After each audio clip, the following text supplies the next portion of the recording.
আমাদের দেশে গুইল আছে না নাই? কি কয়? কুমিরের মতো হাঁটে, আছে না?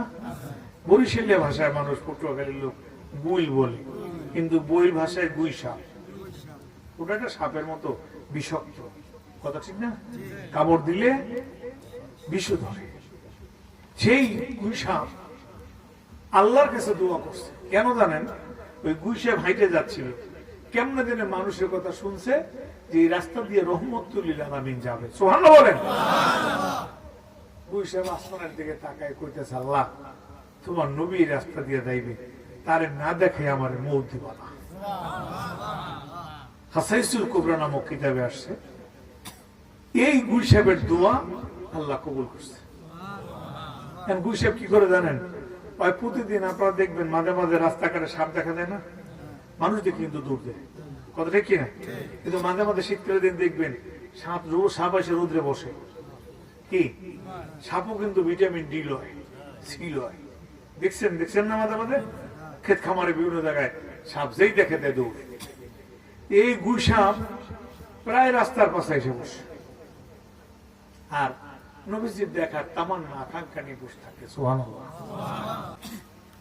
এই গুই সাপটার চামড়ার দাম যখন বেড়ে গেল, যুবক একটা তাকায় দেখে গুই সাপটা রাস্তার পাশে চৌড়ায় গিয়ে ধরলো, ধইরা বস্তার মধ্যে বইরা নিয়ে রওনা করছে। কিন্তু ওই গুই সাপের দোয়া ছিল আল্লাহর কাছে, আল্লাহ মৃত্যু যদি দাও কোনো দুঃখ নাই, কিন্তু রহমতুল লিল আলামিনকে না দেখে মরণ দিব না। দোয়া করছে গুই সাপ, হিংস্র প্রাণী। আমার ভাইরা, যুবকেরা রে, যে রাসূলুল্লাহকে চিনলা না, সে রাসূল কত আপন। আল্লাহ নবী বললেন, ইয়া শাবাব কুম গুম গুম, হে যুবক দাঁড়াও দাঁড়াও। যুবক দাঁড়িয়ে গেল।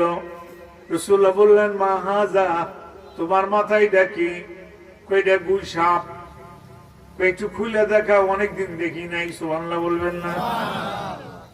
কারণ আমাদের দেশের মতো জঙ্গল তার আরবে নাই, আছে রেগুলার কি দেখা যায়? তাহলে অনেকদিন গুই সাপ দেখি নাই, একটু গুই সাপটা বাইর করো। কই না, এটা বাইর করলে জোরে দৌড় মারবে, আর ধরতে পারুম না।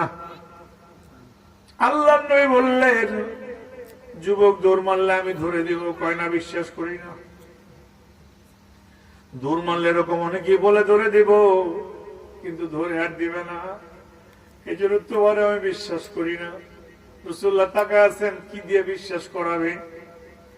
এমন সময় আল্লাহ নবী তাকায় দেখে ওর পেশাবের জায়গা দিয়ে পানি পুড়ে সব ভিজে যাইতেছে। নবীজি বললেন, কি ব্যাপার? আকাশে বৃষ্টি নাই, কোথাও পানি নেই, তোমার এনে পানি এলো কোত্থেকে? অনজুর খল ফাঁকা। হে নবী, আপনার পিছনের দিকে তাকান। নবীজি পিছনের দিকে তাকায় দেখে হযরত ওমর এত বড় চোখ করে তাকায় আছে। জোরে খালি চোখ দিয়ে তাকাইছে ওমর। ওমরের চোখ দিয়ে পেশাব করে দিছে।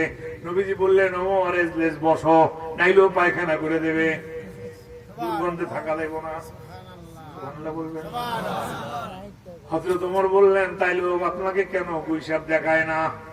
কেন? ওমর বসো, এখন দেখাইবে। হযরত ওমর বসছে। যুবক থরথর করে কাঁপে, বস্তার মুখ খুলে দিছে।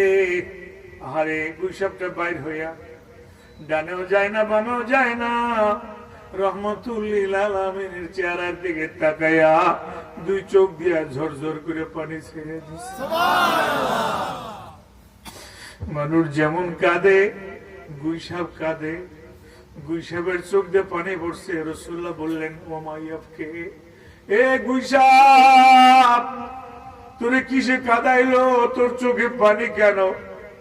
আল্লাহ হাসাইসুল কুবরা নামক কিতাবে আসছে, আল্লাহ গুই সাপের জবান মানুষের মতো খুলে দিছে। সুবহানাল্লাহ। আল্লাহ পারে না? পারে না? চিল্লায় বলেন, পারেন না? পারেন না? আল্লাহ রাব্বুল আলামিন জবান খুলে দেওয়ার সাথে সাথে গুই সাপ ডাক দিয়ে বলল, রহমতুল লিল আলামিন, আপনাকে একটা নজর দেখার জন্য আজ 8 বছর এই জায়গায় দৌড়াদৌড়ি করছি। কাছে এসে রাস্তার পাশে দাঁড়াইছি, নবী যেন কখন আসে। ওই যুবকরা ধরার জন্য তাড়াতেছে, জোরে দৌড়ে জঙ্গলে ঢুকছি। পাহাড় এলাকায় গেছি, কিন্তু ইয়া রাসূলুল্লাহ আজ বস্তায় ভরে নিয়ে যাচ্ছে। আমি আল্লাহর কাছে দাওয়াত দিয়েছিলাম, ওয়াদা করেছিলাম, আল্লাহ আপনার নবীদের না দেখে আমারে মৌত দিবেন না। আল্লাহ তার ওয়াদা পূরণ করেছেন, আর আমার সৌভাগ্য আমি আপনাকে দেখতে পেয়েছি, এই জন্য আমার চোখে কান্না এসে গেছে। মাছে চিনল, বাসে চিনল, চিনল বনের হরিণী, উম্মত হয়ে চিনলাম না যে আমাদের দয়ার নবীজিকে। ঠিক না বেঠিক?